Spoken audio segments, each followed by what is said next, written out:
Hello friends, इस lecture में हम देख लेंगे कि रिग्रेशन एल्गोरिदम्स क्या है। इससे पहले लेक्चर में हमने क्लासिफिकेशन एल्गोरिदम के बारे में स्टडी किया था। अब इस लेक्चर में हम रिग्रेशन एल्गोरिदम के बारे में स्टडी कर लेंगे। रिग्रेशन एल्गोरिदम क्यों यूज़ करते हैं या फिर कौन से रिग्रेशन एल्गोरिदम्स है वो हम स्टडी कर लेंगे। रिग्रेशन और स्टैटिस्टिकल अप्रोच, जैसे कि हमें कोई स्टैटिस्टिकल अप्रोच चाहिए और स्टैटिस्टिकल कैलकुलेशन चाहिए, जैसे कि शेयर मार्केट में देख लो। शेयर मार्केट में क्या होता है, कोई स्टॉक हमें अगर परचेज करना है तो स्टॉक परचेज करने से पहले उसकी पूरी जानकारी हमें होनी चाहिए कि वो स्टॉक बढ़ कब सकता है, उसकी करंट वैल्यू क्या है। अगर मैंने परचेज कर दिया, 2-3 दिन होल्ड रख दिया, तो उसकी वैल्यू क्या होती है। वो स्टैटिस्टिकल अप्रोच भी मुझे होना चाहिए। डिसीजन मेकिंग होनी चाहिए। Deceit relationship between the dependent and independent variable. Dependent and independent means जो हमने परचेज की वाली वैल्यू है, और इंडिपेंडेंट मीन्स जो हमें टारगेटेड वैल्यू। इंडिपेंडेंट में जो हर बार चेंज होते हैं, क्योंकि कई बार क्या होता है जब हम स्टॉक परचेस कर लेते हैं तो तब कई बार क्या होता है कि स्टॉक की जो वैल्यूज है वैल्यू बढ़ती है या फिर कभी लॉस में जाता है, तो इसे ना इंडिपेंडेंट वैल्यू। इन दोनों का रिलेशन में चाहिए, तो उसके लिए हम यूज करते हैं उसको अच्छी तरीके से सॉल्व करने के लिए। फिर फिर मुझे डिसीजन लेना है कि वो स्टॉक जो है वो परचेस करना है या नहीं करना है। ये डिसीजंस लेने के लिए जो जरूरत पड़ती है उसे बोला जाता है रिग्रेशंस। ओके, तो उसके लिए हम स्टडी कर लेंगे रिग्रेशन एल्गोरिथम। अभी रिग्रेशन ही क्यों? Is an statistical approach used to the analysis the relationship between the dependent and independent variable. दोनों के बीच में जो रिलेशन है वो रिलेशन हमें फाइंड आउट करना है। And one more, the independent variable is N predictor variable.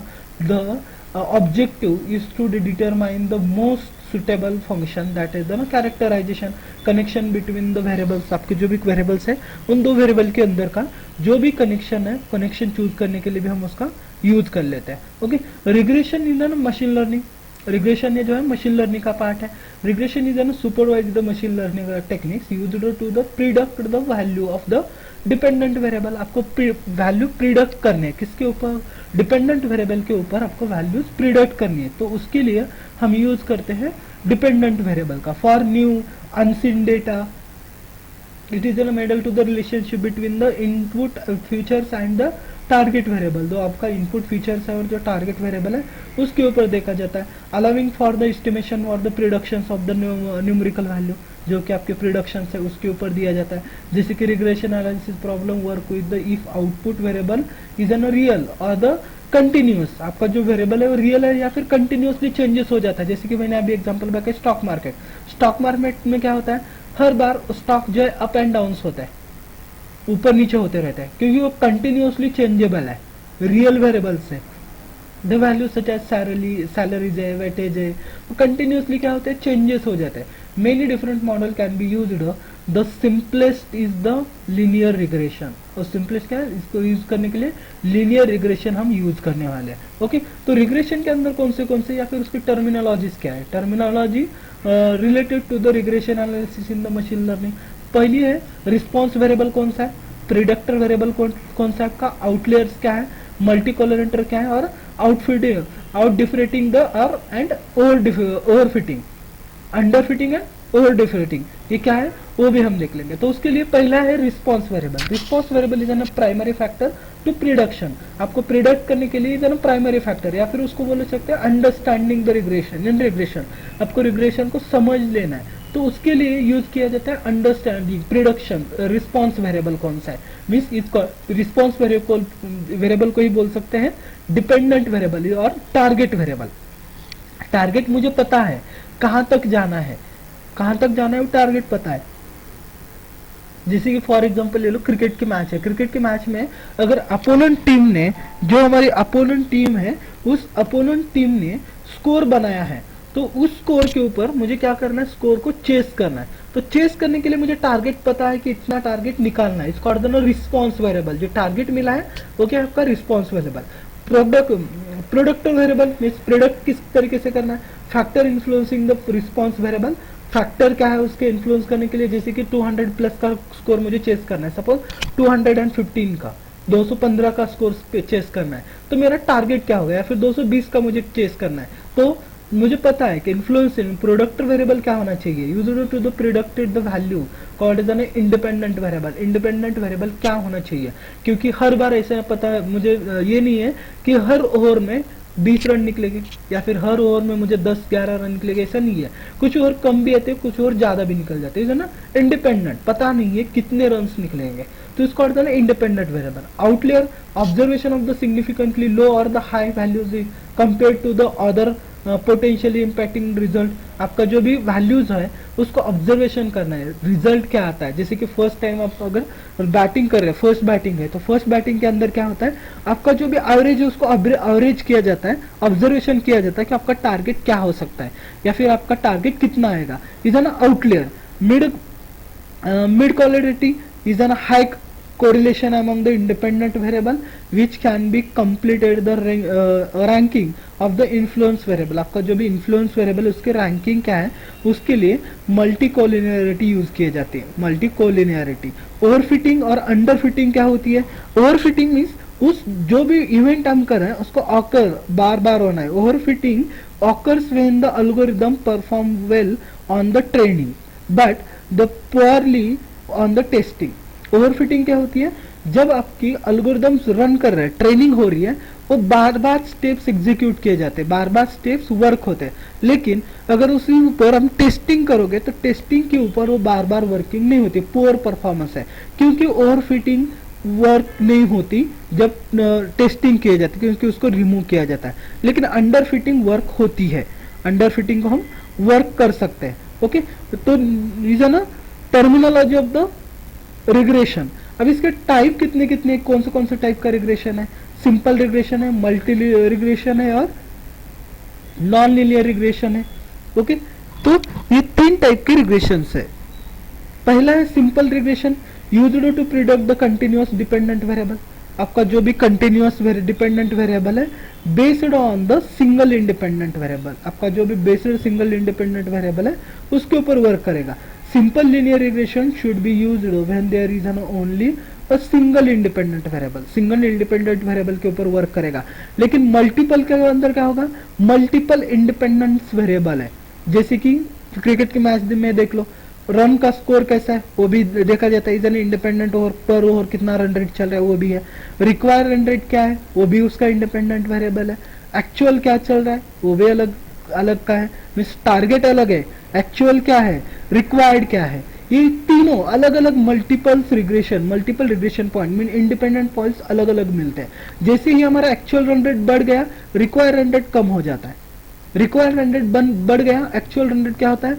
कम हो जाता है। Means more than one independent variable, एक से ज्यादा अगर इंडिपेंडेंट वेरिएबल है तो उसको बोला जाता है multi regression model. Non linear regression means relationship between the dependent variable and independent variable इसको ना नॉन लीनियर रिग्रेशन। दोनों का रिलेशन क्या है, दोनों को फॉलो क्या करना है, लीनियर का पैटर्न क्या है, provide the flexibility and modelling with the wide range of the functional forms. आपके अलग अलग फंक्शनल फॉर्म्स क्या है उसके ऊपर वो वर्क करता है। उसी तरीके से उसके एल्गोरिथम्स कौन से यूज करना है, रिग्रेशन के लिए एल्गोरिथम कौन से यूज किए जाते हैं। लीनियर रिग्रेशन एल्गोरिथम है, पॉलीमॉलर रिग्रेशन है और सुपर वेक्टर रिग्रेशन है, अब जिसको हम सुपर वेक्टर मैकेनिज्म भी बोल सकते हैं। तो ये एल्गोरिथम्स है। ओके, इसके अलावा डिसीजन ट्री एल्गोरिथम है, रैंडम फॉरेस्टिंग्स है, ये एल्गोरिथम्स हम रिग्रेशन एल्गोरिथम बोल के यूज करते हैं। लीनियर रिग्रेशन में क्या किया जाता है? One of the simplest and most widely used for the statistical models, जो आपके स्टैटिस्टिकल मॉडल्स है जहां पे आपके कैलकुलेशन करना है। स्टैटिस्टिकल मॉडल जैसे कि शेयर मार्केट के अंदर है या फिर क्रिकेट के अंदर है, हमें क्या करना है, शेयर परचेस करना है या नहीं करना है, या फिर इसको वैल्यू मुझे अभी सेल परचेस किया है कोई शेयर, उसको पुट करना है, सेल करना है या नहीं करना है। ये जो स्टैटिस्टिकल कैलकुलेशंस है, ये स्टैटिस्टिकल कैलकुलेशन निकालने के लिए जो यूज होता है उसको बोला जाता है लीनियर रिग्रेशन। उसके लिए लीनियर रिग्रेशन एल्गोरिथम यूज कर सकता है। This assumption that the three simple linear relationship between the independent and dependent variable, दोनों के अंदर वो रिलेशनशिप बनाया देता है। This is that the change in the dependent variable is a preferentially to change the independent variable। अभी कब जैसे डिपेंडेंट वेरिएबल चेंज हो गया, इंडिपेंडेंट भी ऑटोमेटिकली चेंज होना चाहिए।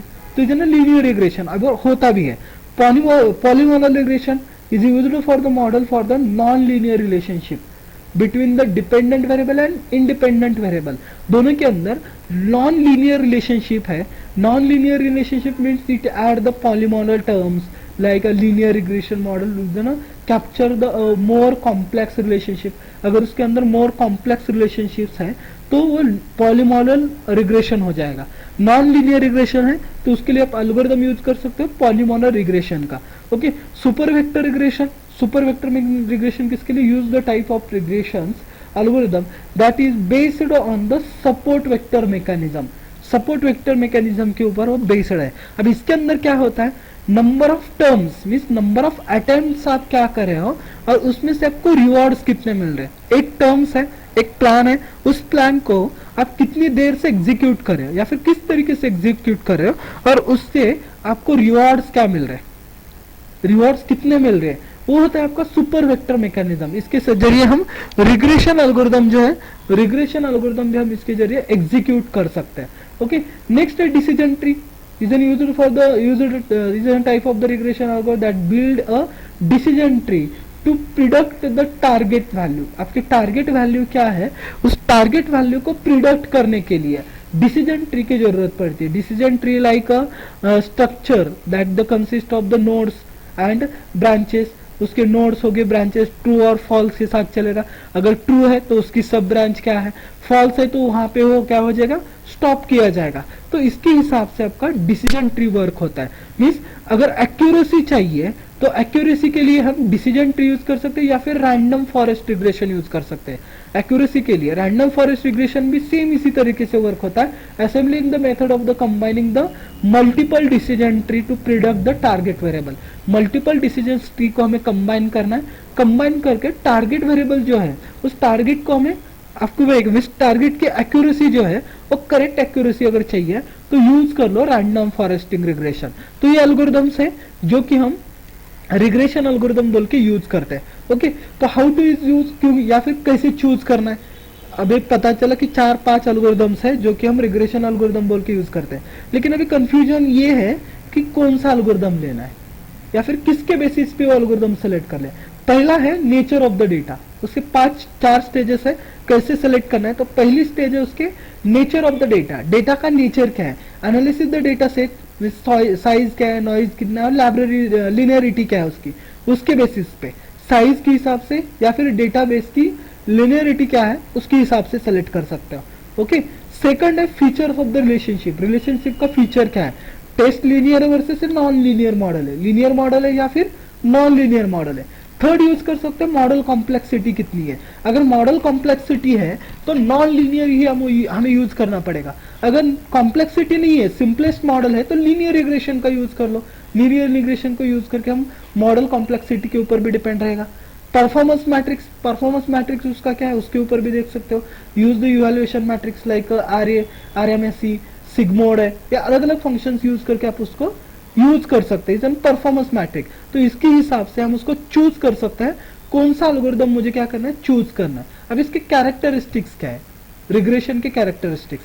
कंटिन्यूअस टारगेट वेरिएबल है, एरर मेजरमेंट होती है उसके अंदर, मॉडल कॉम्प्लेक्सिटी है, ओवरफिटिंग एंड अंडरफिटिंग होती है उसके अंदर, इंटरप्रेटेबिलिटी होती है. तो इज ना characteristics of the linear regression, sorry regression models के आपके ये कैरेक्टरिस्टिक्स है. पहला है continuous variable. Means regression deals with the predicting the continuous variable. ऐसे वेरिएबल पे के ऊपर प्रिडिक्ट करता है जो वेरिएबल्स कंटिन्यूअसली चेंज होते हैं, जो वेरिएबल कंटिन्यूअसली मूव होते हैं या फिर हर बार उसकी वैल्यू चेंज होती है. हर बार डिपेंडेंट वेरिएबल की वैल्यू चेंज होती है और अनडिपेंडेंट वेरिएबल उसके हिसाब से चेंज होता है. क्योंकि अगर डिपेंडेंट वेरिएबल चेंज हो गया तो टारगेट मुझे अचीव करना है, तो उसके लिए मेरे स्ट्रैटेजीज जो भी प्लान्स है वो चेंज करना पड़ेगा. मींस इंडिपेंडेंट वेरिएबल भी चेंज होता है. Means continuous variable, target variable continuously changes होते रहते हैं. एरर मेजरमेंट की जाती है. Measure regression model is an evaluate based on there the ability to minimize the errors between the predicting and actual values. उसमें जो भी एरर्स है, एरर इवैल्यूएशन या फिर एरर मेजरमेंट किए जाते हैं, जो भी अपने एक्चुअल वैल्यू है या फिर आपका जो भी प्रोडक्शन वैल्यू है, इन दोनों के बीच में जो गैप आ रहा है उस गैप को रिड्यूस करना है. उसको रिड्यूस करने के लिए एरर मेजरमेंट भी किए जाते हैं. मॉडल कॉम्प्लेक्सिटी क्या है वो भी चेक किए जाते हैं. Regression model range from the simple linear model to the more complex non linear model, more complex linear model के ऊपर वो वर्क करता है। अभी इसको चूज करने के लिए हमने देख लिया, choose the complexity dependency on the complexity relationship between the dependent and independent, means features क्या है उसके ऊपर डिपेंड है कि आप कॉम्प्लेक्सिटी कैसे चूज करते हो, यहाँ पर मॉडल कैसे चूज करने वाले।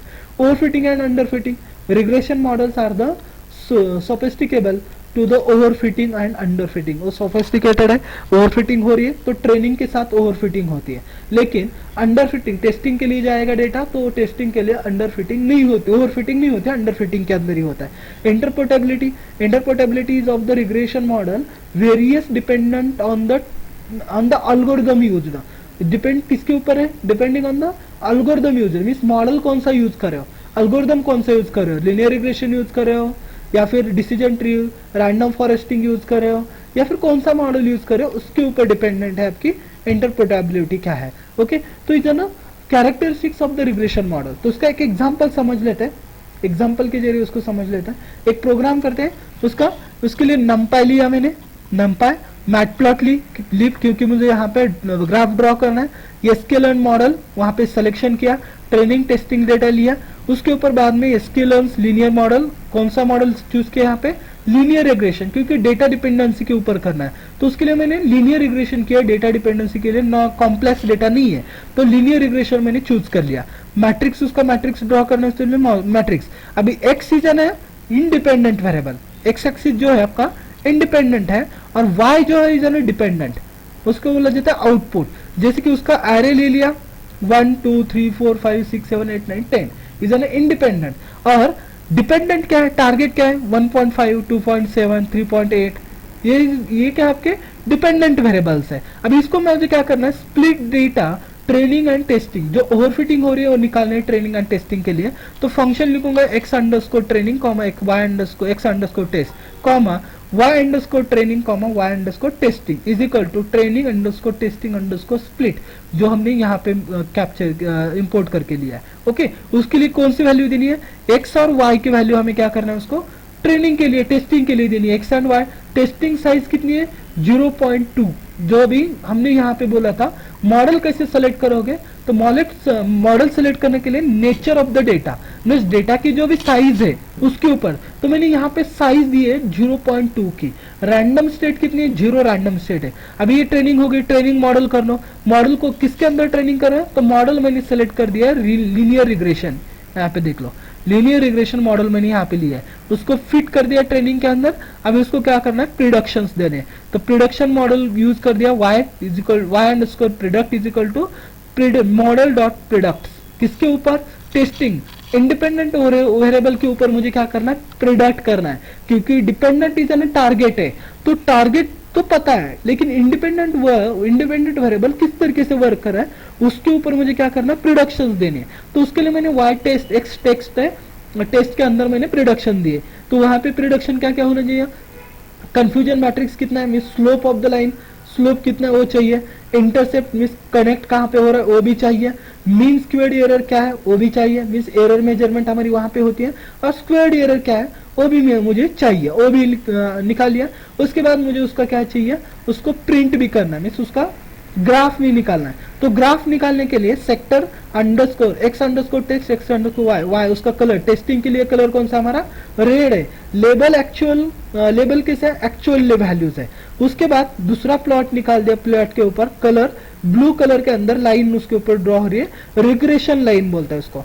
लीनियर टाइटल लीनियर रिग्रेशन होना चाहिए, अवर स्टडीड और स्कोर अचीव्ड जो है उसके लाइन के ऊपर प्रिंट होना चाहिए, तो उसको हमने प्रिंट कर दिया, रन कर दिया, जैसे ही रन किया उसका आउटपुट हमें यहाँ पे शो कर रहा है। ओके, जो हमारा इंडिपेंडेंट था is an earth x is an independent, तो इसके ऊपर हमें क्या मिल गई, वैल्यू मिल गई, is an actual value and is an regression line. Actual value कहाँ पे हमारी, यहाँ से यहाँ तक इज एन एक्चुअल वैल्यू जो कि हमारा प्लॉट ड्रॉ हुई है रेड कलर के अंदर, और ये दोनों को कनेक्ट करने के लिए जो लाइन ड्रॉ हुई है इसको बोला जाता है रिग्रेशन लाइन, और ये जो लाइन जहां पे कनेक्ट होने वाली है उस लाइन को बोला जाता है स्लोप। स्लोप कहाँ पे आ रहा है हमारा, देखो यहाँ पे 1.07, क्योंकि ये लाइन ऐसे नीचे आ जाएगी, यहाँ पे हमारा कनेक्ट हो जाएगा, तो इसको बोला जाता है इंटरसेप्ट लाइन।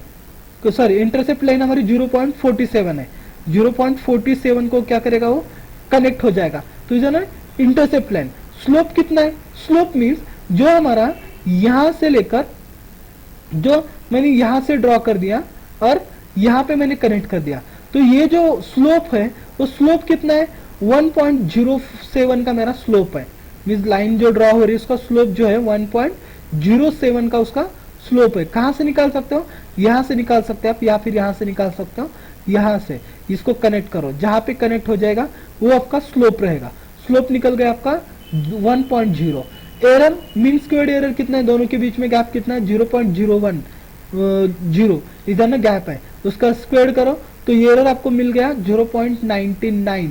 इधर ना एरर मीन्स कंप्लीट 1 भी नहीं है, एक्यूरेसी ज्यादा है, तो उसके लिए हम इसको यूज करते हैं लीनियर रिग्रेशन को। लीनियर रिग्रेशन मॉडल को हम इसको यूज किया जाता है जैसे ही आपका प्रोग्राम जो भी मॉडल आपको प्रिडिक्ट करना है तो प्रिडिक्शन के लिए हम यूज कर सकते हैं। उसी तरीके से और एक प्रोग्राम है जो कि आपके लिए टास्क है, वो टास्क आपको रन करना है, प्रिडिक्ट करना है डेटा, लेकिन डेटा प्रिडिक्ट किसके ऊपर करना है? लाइव डेटा के ऊपर, क्योंकि मैंने बोला कि कंटिन्यूअस डेटा के ऊपर क्या करता है? वो वर्क करता है। तो कंटिन्यूअस डेटा के ऊपर वर्क कैसे करेगा? तो उसके लिए आपको एक CSV फाइल लोड करनी है। एल्गोरिथम तो वही रहेगा, लेकिन उसके लिए एक CSV फाइल लोड करनी है, जिसके लिए हमें क्या करना है? हाउसिंग प्राइस, हाउस की प्राइस क्या है उसके लिए हमें housing.csv नाम की फाइल डाउनलोड करनी है और उसको यहाँ पे लोड करना है। क्या निकालना है? y एक्सिस जो आपका डिपेंडेंट वेरिएबल है उसके ऊपर रहेगा प्राइस, और उस x एक्सिस इधर है independent variable lot of size, उसकी साइज क्या है उसके ऊपर डिपेंड है प्राइस क्या है।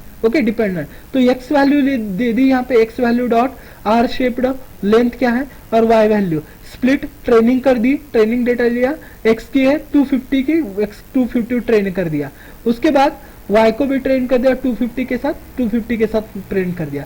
अभी इसको जो है वो प्रिंट करना है आपको, प्लॉट ड्रॉ करने हैं। प्लॉट ड्रॉ करके आपका जो भी आउटपुट होगा वो आउटपुट कमेंट में डाल देना है, कौन सा आउटपुट आपके आ गया। ओके, आउटपुट क्या है वो आपको डालना है। जैसे मैंने अभी slope, intercept, mean squared error जो निकाले हैं वही आपको यहाँ पे भी निकालना है। स्क्वायर्ड क्या है, मीन स्क्वायर्ड एरर क्या है, उसका स्लोप क्या है, उसका इंटरसेप्ट क्या है, वो आपको प्रिंट करना है, और प्रिंट करके जो भी आउटपुट आएगा उसको कमेंट में आपको बताना है। ओके, नेक्स्ट पॉइंट हम नेक्स्ट लेक्चर में डिस्कस कर लेंगे। Thank you.